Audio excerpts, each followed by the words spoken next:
Ramadan dan ilmu ini sesuatu yang tidak bisa dipisahkan.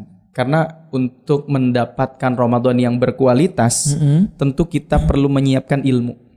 Ya.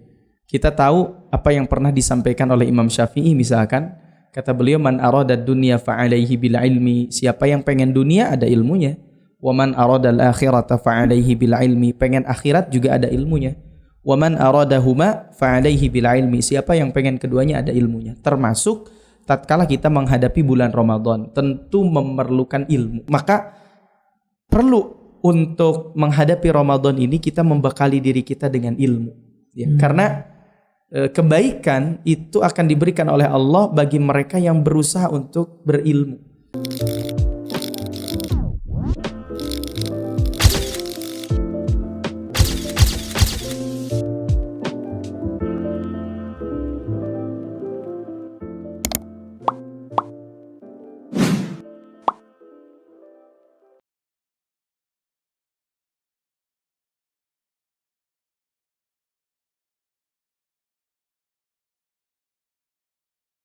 Bismillahirrahmanirrahim. Assalamualaikum warahmatullahi wabarakatuh. Ngobrol santai teman hijrah, ngobrol seru berfaedah. Oke, kembali lagi di ngobrol santai kita.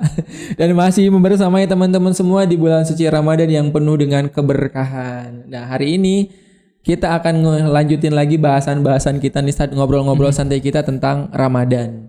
Nah, jadi Ramadan dan bagaimana kemudian agar Ramadan ini menjadi kuat gitu, Ustaz. Kan perlu yang namanya ilmu gitu, ya. Ilmu itu sesuatu yang insya Allah akan menguatkan langkah-langkah kita. Nah, kalau misalnya Ramadan itu ilmu yang harus dikuatkannya ilmu yang seperti apa, Ustaz? Baik. Yang jelas bukan ilmu hitam, Ustaz, ya. Bismillahirrahmanirrahim. Alhamdulillah wassalatu wassalamu ala Rasulillah wa ala alihi wa sahbihi wa man walah amma ba'du. Teman-teman, Ramadan dan ilmu ini sesuatu yang tidak bisa dipisahkan. Karena untuk mendapatkan Ramadan yang berkualitas, tentu kita perlu menyiapkan ilmu. Ya. Kita tahu apa yang pernah disampaikan oleh Imam Syafi'i misalkan, kata beliau, man arada dunya fa'alaihi bil ilmi, siapa yang pengen dunia ada ilmunya. Wa man arada al akhirata fa'alaihi bil ilmi, pengen akhirat juga ada ilmunya. Wa man aradahuma fa'alaihi bil ilmi, siapa yang pengen keduanya ada ilmunya. Termasuk tatkala kita menghadapi bulan Ramadan, tentu memerlukan ilmu. Ya. Ilmu apa tujuannya sih? Supaya apa tujuannya ketika kita membekali bulan Ramadan itu dengan ilmu? Yang pertama tentu supaya Ramadan kita menjadi Ramadan yang berkualitas. Bukan hanya sekedar melewatkan Ramadan, menahan lapar, dahaga, udah itu pas maghribnya balas dendam. Makannya semua dimakan. Ketika taraweh gak kuat gitu, ya. Bener. Ngantuk ya. Akhirnya ngantuk, tidur, bangun-bangun subuh, gak sahur, gak puasa lagi. Ini lebih berbahaya lagi gitu. Kan. Nah, jadi Ramadan dan ilmu ini punya kaitan yang sangat-sangat kuat. Artinya Ramadan yang kita hadapi harus dibekali dengan ilmu. Ilmu apa? Tentu yang pertama fikih puasanya. Ya. Kemudian apa sih yang bisa membatalkan puasa Ramadan itu? Kemudian apa sih yang menjadikan bulan Ramadan kita kemudian sia-sia, ya? Artinya Ramadan itu karena mungkin Ramadan sih tetap Ramadan, tapi gibahin tetangga masih lanjut gitu, ya. Gibahin artis masih lanjut, gitu. Sia-sia juga waktu-waktunya saja nonton gitu. Atau Ustadz enggak, saya mah gibahnya nanti sesudah buka aja kan. Tetap aja sama aja, ya. Sama-sama gibah. Jadi memang tidak membatalkan puasa secara secara zahir, namun pahalanya jadi nilai berkurang. Puasanya saja. Nilai puasanya jadi berkurang gitu, ya.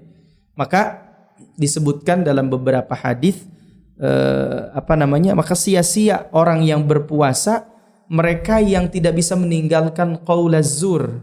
Qaulaz zur itu ucapan yang tidak ada faidahnya, ucapan yang tidak bermanfaat, bisa jadi menghina orang, berbohong dan lain sebagainya. Jadi ada sisi-sisi itu. Maka perlu untuk menghadapi Ramadan ini kita membekali diri kita dengan ilmu, ya. Karena kebaikan itu akan diberikan oleh Allah bagi mereka yang berusaha untuk berilmu. Ya, man yuridillahu bihi khairan yufaqihu fiddin, begitu, ya. Kata Nabi, siapa yang dikehendaki oleh Allah padanya kebaikan, maka Allah akan memberikan padanya pemahaman terhadap agama. Pemahaman di sini maksudnya ilmu agama. Belajar ilmu agama itu gak harus jadi ustadz. Setiap orang muslim, setiap di antara kita itu harus belajar agama. Bagaimana tata cara sholat yang benar, puasa yang benar, gitu ya. Semuanya harus dibekali, dihiasi dengan ilmu agama. Supaya apa? Supaya kita menghadapi Ramadan itu dengan benar, ya, dengan tadi tidak berkurang pahala kita, ya. Nah, jadi ini pentingnya kita mengilmui Ramadan kita. Bahkan Ibnu Abbas ya dalam salah satu ucapannya pernah mengatakan faqihun wahidun asyaddu 'ala syaitani min alfi 'abidin. Satu orang berilmu lebih ditakuti oleh setan daripada 1000 orang ahli ibadah. Jadi kalau puasa gak pakai ilmu bisa jadi salahnya lebih banyak. Setannya dibelenggu gitu kan. Setannya dibelenggu tapi kitanya tetap salah karena gak diilmui. Kitanya yang berkelakuan kayak setan. Iya. Oke, jadi memang mustahil ya Ustaz ya kita itu sukses melalui Ramadan dengan dengan baik tanpa didasari oleh tanpa dibarengi dengan ilmu yang memang akan menyempurnakan ibadah-ibadah kita di bulan suci Ramadan seperti yang Ustaz sampaikan. Ini banyak banget nih Ustaz gitu. Orang puasa tapi tadi gibah masih gitu ya. Terus perkataan sia-sia itu kayaknya sesuatu yang tidak akan pernah gitu kan. Hampir susah banget dihilangkan gitu Ustaz. Kemudian dan biasanya juga ini Ustaz males-malesan. Nih Ramadan ini kan kebanyakan kayak ngerasa banyak diskon ya dalam aktivitas ya. Iya, jadi bawaannya tiduran gitu. Apalagi sekarang kan nonton YouTube gitu ya, nonton film dan lain sebagainya. Ada nggak Ustaz gimana ya gitu caranya buat mengatasi rasa malas terutama ini di bulan suci Ramadan karena biasanya tingkat kemalasan di Ramadan ini meningkat misalnya. Ya kadang-kadang malasnya itu pakai dalil juga ya. Katanya naumus shaimi ibadah. Tidurnya orang yang puasa itu ibadah. Nah, apalagi kalau misalnya ada yang pakai dalil itu nih, padahal meskipun itu dalilnya gimana, San? Iya, akhirnya di kamarnya ditulisin jangan ganggu orang yang sedang ibadah. Pas dilihat ditengokin lagi tidur gitu. Ini maksudnya ya, memang berbeda para ahli hadis menilai hadis ini, tapi maksudnya adalah apa? Hadis ini daripada kita melakukan maksiat, tidur di sini ada berdiam diri. Ya tidur dalam rangka menghindari kemaksiatan. Bukan sepanjang hari tidur. Bukan malas-malasan ya. Setelah sahur tidur gitu kan sampai duhur. Duhur tidur lagi sampai asar. Asar sholat tidur lagi sampai maghrib. Tiba-tiba Allahu Akbar. Oh alhamdulillah Ramadan hari ini cepet banget gitu. Iya tidur mulu. Ya iya lu tidur mulu gitu kan. Karena tidur yang baik 8 jam gitu katanya. Ini pas malam begadang. Udah taraweh sampai sahur. Udah itu gitaran. Main gitar apa gitu ya. Sampai sahur gitu kan. Siangnya tidur. Nah ini pola yang salah juga. Oke, jadi hati-hati ya buat kita semua mungkin yang anak-anak muda ya yang belum terbiasa meninggalkan hal-hal yang menjadi kebiasaan sebelum Ramadan. Oke, Ramadan ini mudah-mudahan jadi momentum bagi kita untuk meninggalkan hal-hal yang sia-sia nih. Karena seperti Ustaz tadi bilang, salah satu bentuk kesia-siaan Ramadan kita juga adalah ketika kita juga belum bisa meninggalkan perkataan-perkataan yang tidak berfaedah gitu ya. Itu kan sebenarnya hal yang biasa mungkin ya Ustaz ya. Apalagi kalau misalnya melakukan hal-hal yang jauh lebih buruk daripada itu gitu ya. Ngegibah gitu ya.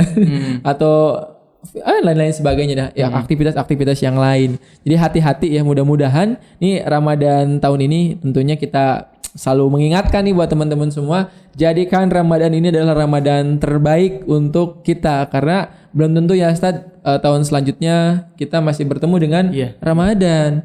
Ya bukan ngedoain ya. Bukan ngedoain misalnya tahun depan kita meninggal, enggak, tapi kan umur itu hanya Allah yang tahu Ustaz ya. Kalau misalnya sampai kepada Ramadan selanjutnya alhamdulillah, kalau enggak ya kan menyesal, sayang gitu ya. Jadi kita maksimalkan Ramadan ini, kita fight Ramadan ini, dan tentunya harus dibekali dengan ilmu agar kita bisa sukses melewati Ramadan ini dengan baik gitu Ustaz. Oke. Ustaz ada lagi untuk ini? Nanti episode berikutnya. Episode selanjutnya kita akan bahas lagi tentang hal-hal apa lagi yang harus kita siapkan di bulan suci Ramadan. Karena bicara Ramadan itu sangat panjang dan gak akan ada habisnya teman-teman. Tetap stay tune di channelnya Teman Hijrah dan tentunya di Ngobrol Santai Teman Hijrah. Ngobrol seru berfaedah.